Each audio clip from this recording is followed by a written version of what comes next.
Assalamualaikum warahmatullahi wabarakatuh dan selamat sejahtera. Saya Muhammad Sabri bin Harun, pensyarah di Pusat Citra Universiti, dan saya juga terlibat sebagai pengerusi rukun tetangga di Jalan 2. Satu perkara yang penting yang saya cuba memberikan ruang kepada penduduk ialah untuk memahami perkara yang paling asas dalam diri kita, dan saya ataupun kami pihak pengurusan rukun tetangga mempunyai suatu cogan kata, iaitu bahagialah tetangga, bahagialah kita.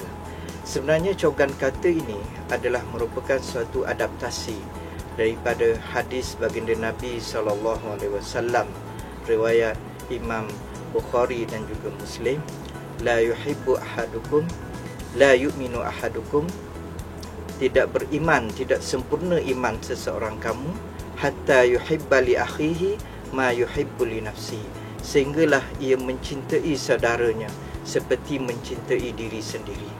Jadi dalam hal yang seperti ini, kita percaya kepada suatu kuasa dalaman, iaitu menyayangi manusia, supaya mereka ini menyedari mereka disusun sebagai makhluk Allah Subhanahu Wa Taala, sebagai manusia, walaupun terdapat pelbagai kepercayaan, walaupun terdapat berbagai kefahaman, tetapi mereka adalah merupakan manusia yang semestinya mereka mesti menyayangi antara mereka.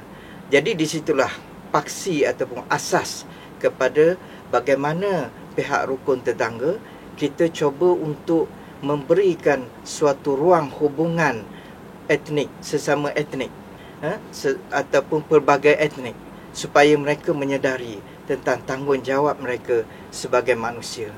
Di atas perkara dalaman ini, kita telah menyemarakkan pelbagai aktiviti-aktiviti yang boleh kita menyemarakkan hubungan sesama manusia ini, seperti kita bergotong royong membina pagar mengelilingi kawasan kediaman kita. Begitu juga kita telah mengadakan berbagai majlis supaya mereka ini dapat mengeratkan hubungan sesama mereka.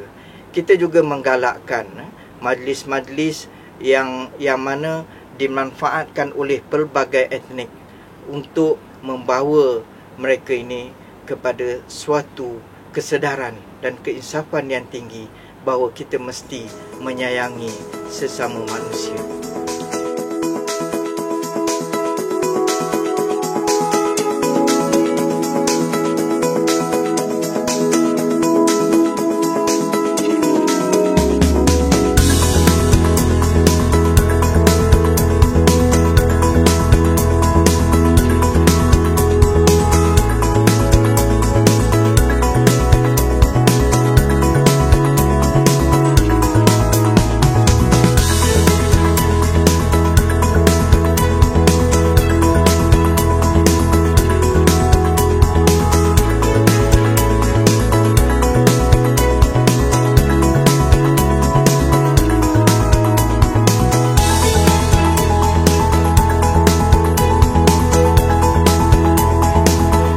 Assalamualaikum, salam sejahtera kepada semua pelajar-pelajar. Saya perkenalkan diri saya, Azli bin Yusuf, iaitu sebagai selaku pengurusi Persatuan Penduduk Islam Taman Kajang Impian, Bandar Baru Bangi, Selangor.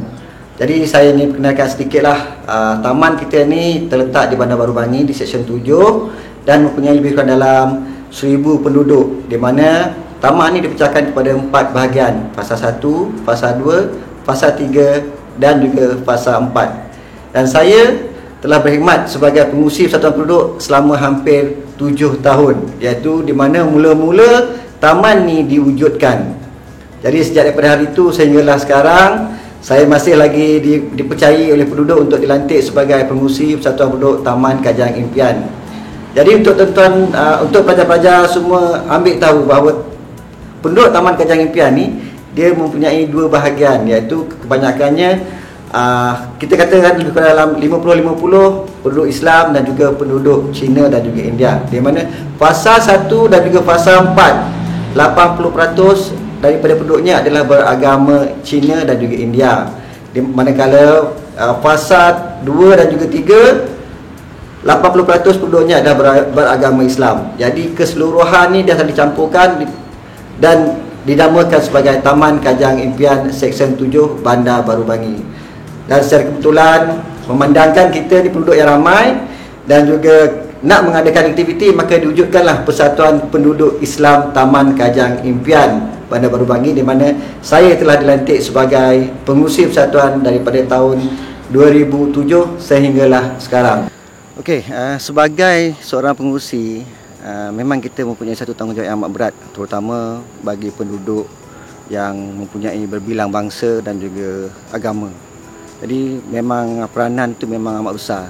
Jadi untuk menjadi seorang pengurusi yang bagus pada saya, untuk pengetahuan pelajar-pelajar semua, kita perlu tahu, sebagai seorang pengurusi kita perlu tahu undang-undang tempatan, majlis tempatan. Itu yang paling utama.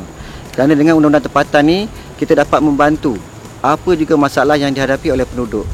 Dan bila kita mempunyai penduduk yang berbilang bangsa ni, kehendak-kehendak mereka ni berbeza.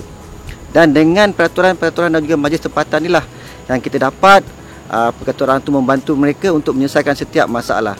Jadi sebagai seorang pengurusi yang mempunyai kepadatan penduduk yang ramai dan juga berbilang bangsa ni, satu tanggungjawab yang amat berat.